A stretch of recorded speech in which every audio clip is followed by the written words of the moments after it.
Amigas y amigos, bienvenidos. Soy Marjorie Chávez. El deporte mueve pasiones, paraliza sociedades enteras y, por supuesto, genera millones de dólares, producto de la inversión en eventos deportivos y el consumo de productos que van desde el merchandising hasta la práctica de una disciplina. Por ejemplo, para los últimos Juegos Olímpicos de Tokio se invirtieron 13.600 millones de dólares. El comité organizador aportó con el 43%, mientras que la administración pública japonesa con el restante 57%. Para el próximo Mundial de Qatar, la FIFA ha destinado 1.696 millones de dólares, mientras que el gobierno qatarí destinó solo para el desarrollo de infraestructura un total de 10.000 millones. Esto no incluye gastos que, si bien es cierto, se relacionan con la Copa del Mundo, serán utilizados por Qatar para otro tipo de eventos, promoción turística y de negocios. La gestión de estos recursos demanda una alta preparación, así como la disponibilidad de herramientas tecnológicas que permitan tomar las mejores decisiones encaminadas a hacerlos sostenibles en el tiempo. Y son justamente los torneos internacionales de diferentes deportes el mejor ejemplo de una correcta administración, promoción, difusión y comercialización del deporte. A nivel de equipos, en nuestro país tenemos un caso paradigmático a nivel internacional y que para muchos se ha vuelto un ejemplo continental. El Club Independiente del Valle, doble campeón sudamericano, vicecampeón de la Copa Libertadores de América y vigente campeón del torneo local. Para hablar sobre la gestión deportiva y su importancia y perspectivas a futuro también, he invitado a Paul Román, quien es magíster en Dirección de Entidades Deportivas por la Escuela Universitaria del Real Madrid. Muchísimas gracias por acompañarme. Muchas gracias, Marjorie. ¿Qué tal? Buenos días con todos. Gracias, Paul. Paul es director del Programa Ejecutivo de Administración Deportiva de la FIFA en Ecuador y coordinador académico de la carrera de Gestión Deportiva de la Universidad de las Américas y gerente general de Kaizen Sportwear. Cuenta con una licenciatura en Marketing por la Universidad San Francisco de Quito y, como ya lo hemos mencionado, con una maestría en Dirección de Entidades Deportivas. Cuenta también con una certificación en Sports Business de la Universidad de Columbia y otro en Gestión de Instalaciones Deportivas por el Hub de Innovación de Fútbol Club Barcelona. Te agradezco, Paul, nuevamente por tu presencia el día de hoy para hablar este importante y oportuno tema. Y es que la administración es un proceso que incluye análisis, planificación, implementación y evaluación de diferentes actividades para lograr un objetivo, ¿verdad? Y estos pueden incluir la obtención de un beneficio económico y, en otros casos, más bien un sentido altruista que puede incluir ayuda social o beneficencia. Y en el caso del deporte, tal vez podemos hablar de que se persiguen ambos objetivos a la vez, ya que la práctica de una actividad deportiva permite el desarrollo de las habilidades blandas y coopera con el desarrollo integral de nuestra gente. Y desde tu perspectiva, con tu experiencia, Paul, ¿cómo se puede ejecutar una administración que, por un lado, tenga en cuenta el lucro, que no es censurable, y por otro lado, los beneficios sociales? Sí, claro que sí, Marjorie. La verdad es que, a ver, bueno, es una muy buena pregunta en donde se pueden elaborar algunos conceptos generales de lo que implica la administración deportiva, ¿no? Y ahí, a ver, un poco ahí, como decías, bueno, soy catedrático y tengo normalmente este equilibrio de manejar la parte teórica con la práctica, ¿no? O la real, digámoslo así. Y para empezar, me gustaría ir justamente por esta parte conceptual para entender un poquito de dónde viene toda esta administración deportiva. Lo que tú dices es muy interesante en el sentido de que, claro, el deporte como tal, sí, como principio fundamental del deporte, es un aspecto sin fines de lucro, sí. Digamos, esto concierne incluso desde los inicios del deporte, desde hace muchos años, en el sentido de que el deporte como tal era más un sentido de honor, sí, de privilegios para las personas que puedan competir y lograr logros deportivos como tal, ¿no? Ahora, si bien es cierto, esa es la parte, como te decía, más teórica, es indudable que hoy por hoy el deporte ya se ha convertido en una industria y en un negocio en particular, ¿sí? Entonces ahí viene justamente el tema de bueno, que sí hay un aspecto de lucro de por medio del deporte, ¿sí? Esta es la parte ya más real, digamos, la más actual, ¿sí? Ahora bien, cuando nos referimos en organismos u organizaciones deportivas, nos referimos justamente a este principio de que son sin fines de lucro. Entonces, estas organizaciones deportivas están con este vínculo más hacia lo social plenamente, ¿sí? En el aporte, digamos, del deporte a la sociedad, a los jóvenes y demás, en el que se desarrollan muchas actividades para que, obviamente, el desarrollo en general de las personas sean a través del deporte y pues no tomen otros caminos en particular, y hablando más de los jóvenes, ¿sí? Ahora bien, todo esto viene de la mano justamente con un gran manejo, sí, un importante manejo, más bien dicho, del presupuesto y de los ingresos que puede llegar a generar el deporte, ¿sí? ¿Qué viene esto? ¿De dónde viene esto? Es del manejo más que nada de la empresa privada. Entonces ahí es donde tú consigues este equilibrio, digámoslo así, en el que las organizaciones deportivas se enfocan más en la parte social, del desarrollo del deporte hacia la sociedad como tal, y te apalancas de las empresas privadas justamente que aportan con, obviamente, ingresos, pero asimismo también ellos van a tener objetivos, ¿sí? De por sí con fines de lucro, es decir, ya no se mezclan los dos conceptos, ¿sí? ¿Cómo es de esta manera? Justamente es llegar a un equilibrio y el demostrar más que nada del reto, incluso lo hemos visto en muchos aspectos, en diferentes competiciones en donde nuestros compatriotas han participado, justamente este debate constante de, bueno, hasta qué punto la empresa privada apoya, sí, o está detrás, digamos, de un deporte que quizás no es tan tradicional como el fútbol, que ya lo hablaremos un poquito más adelante, que es obviamente el más popular de todos en nuestro medio, ¿sí? Ahora bien, justamente, ¿cómo llegamos a este equilibrio que te menciono? Estas organizaciones tienen que apoyarse mucho en la parte ya de formativas como tal, que permite, digamos, empezar con una cultura desde muy jóvenes en darle la importancia de vida al deporte, ¿sí? De que la gente realmente aprecie lo que son las competiciones deportivas, lo valoren en el sentido de que es un desarrollo para la sociedad en general. Esto va a acarrear, obviamente, que las marcas, que las empresas privadas miren este crecimiento, digamos, en el interés deportivo y pues estén más dispuestas a apoyar, ¿sí? Ahora bien, y yo te digo aquí un poco más de mi percepción, muchas veces cuando hablamos de estos dos ámbitos, ¿no? De la parte social del deporte y de la parte económica, es un tema muy sensible muchas veces porque incluso se tiene esa percepción a veces de que el deporte tiene que ser mantenido, por decirlo así, por parte de un gobierno público, ¿sí? El gobierno como tal. Uh -huh. Ahora, si bien es cierto que la parte pública debe apoyar, ¿sí? Mi percepción, incluso algo más personal, se enfocarían mucho más o deberían enfocarse mucho más en la parte de la infraestructura como tal deportiva, pero no en el desarrollo, porque el desarrollo va de la mano de las organizaciones y otra vez apalancadas de la empresa privada. Entonces ahí es donde justamente se mezclan estos dos aspectos que van de la mano con la administración deportiva, ¿no? El conseguir la parte de la organización deportiva que tenga esta visión de desarrollo y la parte de la empresa privada que sea la que impulse económicamente el desarrollo en sí. Y si hablamos de los deportes, mucho depende del contexto donde se practican estas actividades, ¿verdad? Para que tengan más aceptación o menos aceptación y puedan ser más o menos rentables económicamente. Por ejemplo, en la mayor parte de los países centroamericanos y en Estados Unidos es el béisbol el que genera más interés. No así en América del Sur y Europa, donde vemos que es el fútbol el deporte con más difusión. ¿Y a qué factores crees tú que obedece este fenómeno? Y de acuerdo con tu experiencia profesional, ¿qué deporte es el más rentable a nivel mundial? Bueno, a ver, dentro de los deportes que se practican, digamos, en cada región del mundo, hay un aspecto fundamental que es la parte socioeconómica, ¿no? Es más que nada la parte más factible o, entre comillas, fácil de realizar un deporte, va a ser más popular, ¿sí?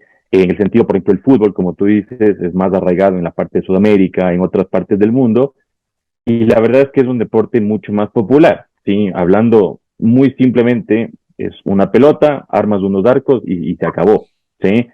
Más o menos lo mismo pasa con el béisbol en Centroamérica, ¿sí? En el que es un deporte mucho más sencillo de practicar, ¿sí? y sobre todo es muy arraigado en la parte más caribeña, más costeña, ¿sí? Es un deporte más tropical, por decirlo así.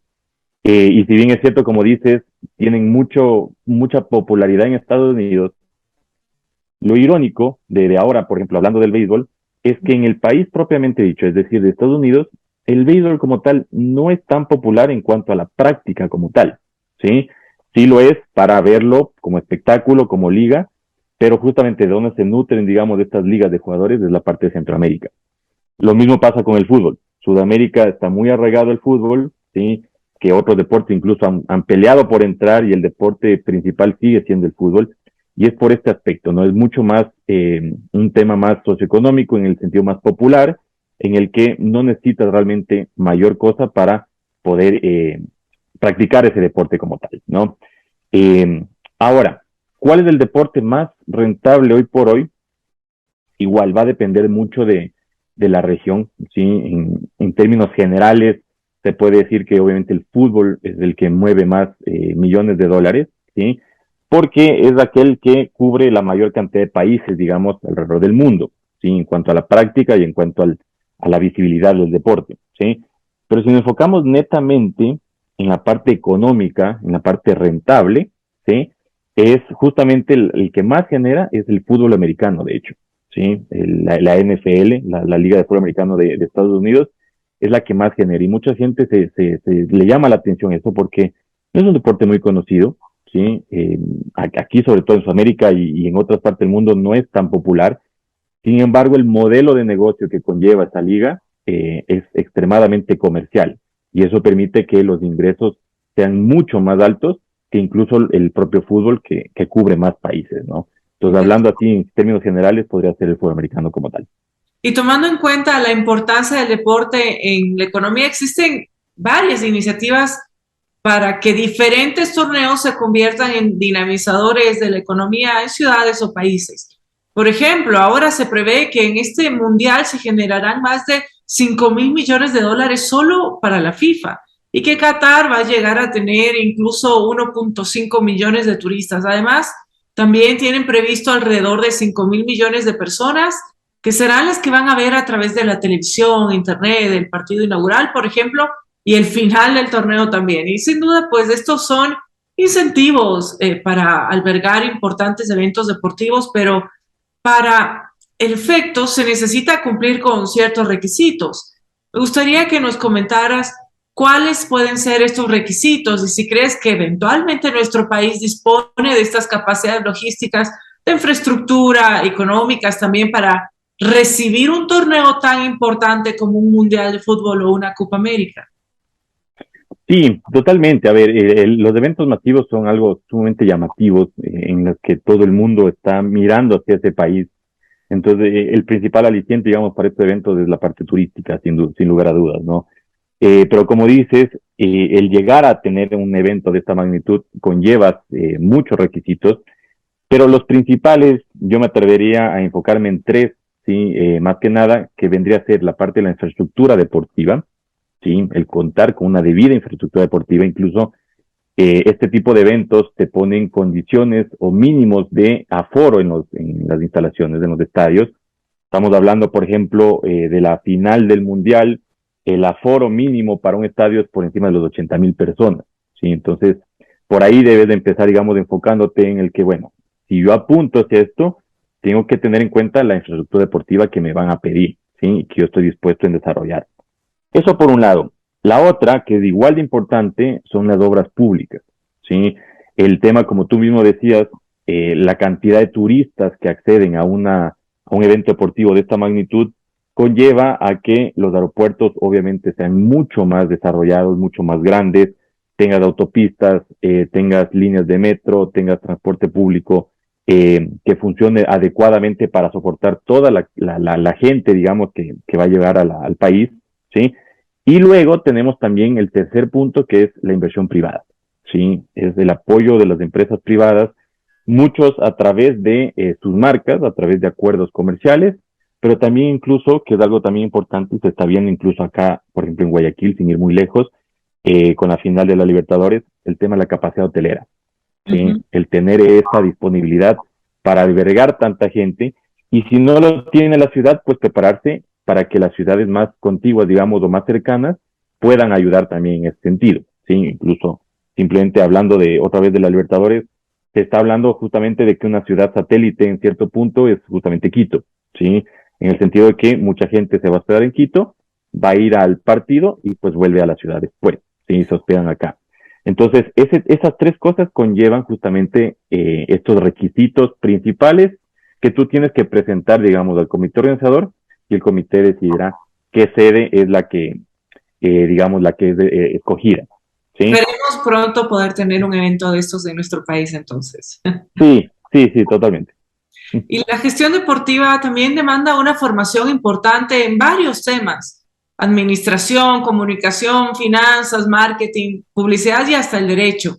En lo que se refiere al marketing y la administración, pues podríamos quizá afirmar que existen procesos y herramientas quizá ya estandarizadas a nivel internacional para la gestión, justamente un tema en el cual tú te especializas, y sobre el derecho deportivo, que quizá esto nos llama la atención.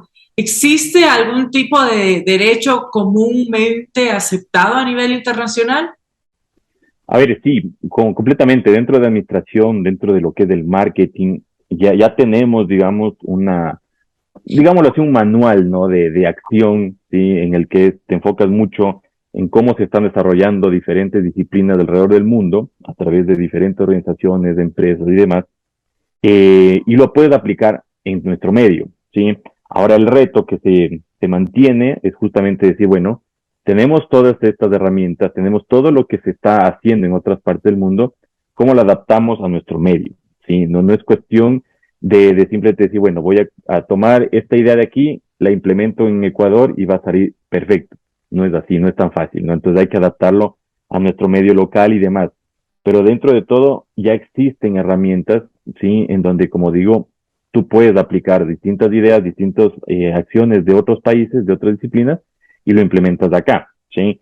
Hay que recordar, como tú lo acabas de decir igual, cuando hablamos de gestión deportiva es una rama nada más que de una carrera, digamos, de una profesión de negocios, ¿sí? Tiene toda la base administrativa, tiene toda la parte financiera, de marketing, etcétera, pero simplemente lo que cambia es que es adaptado a la parte deportiva, ¿sí? Entonces, básicamente es como manejar una empresa, pero es una empresa con enfoque deportivo. Y ahora bien, justamente tu otra pregunta en el tema de derecho deportivo.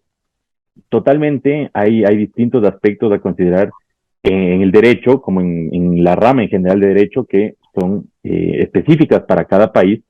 Sin embargo, sí hay algunas cuestiones que se aplican hacia todas las regiones, ¿sí? Estamos hablando justamente de los organismos reguladores, en este caso, por ejemplo, lo que impone la FIFA, hablando de fútbol, lo que impone cualquier otra federación, son derechos, ¿sí? Deportivos que enfocan a la disciplina de manera global. ¿Sí? En el fútbol se manejan estas normas, estas reglas de manera global, asimismo con otras disciplinas. ¿Sí? El tema de los contratos y demás se mantiene, digamos, una idea, una base aplicada en otras partes del mundo. Incluso ahora, como es un tema tan globalizado, el que tú vendas un jugador de aquí, digamos, hacia Europa, tiene que tener más o menos del mismo lenguaje de contrato que si viene alguien de Argentina hacia acá o si viene de Estados Unidos, etcétera. Entonces, se mantiene, digamos, una misma idea. Y ahora me gustaría hablar un poquito sobre el caso de Independiente del Valle. Este equipo, si bien fue fundado en el 58, a partir del 2007 es cuando comienza una vertiginosa carrera cuyos resultados pues hoy todos los conocemos.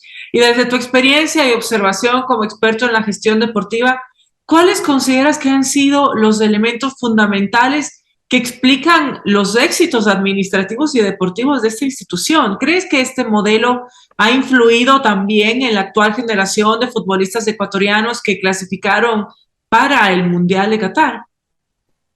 Sí, sabes que Independiente del Bayern, la verdad es que es un ejemplo a seguir, sí, es así de sencillo. Y como bien dices, incluso ya es un ejemplo no solo para el país, sino a nivel regional, incluso de Sudamérica, es una región muy, muy importante. Y ahí la clave del éxito yo lo dividiría en dos partes. Principalmente es la estructura que ellos mantienen, sí, que es muy importante, muy bien organizada. Desde el inicio se vio que cuando tomó, digamos, del grupo que maneja el Independiente del Valle actualmente, es una visión tipo empresa, ¿sí? Y así se deben manejar hoy por hoy los clubes, los equipos como tal. Entonces, una parte clave es justamente esta organización que se mantiene, esta estructura organizacional.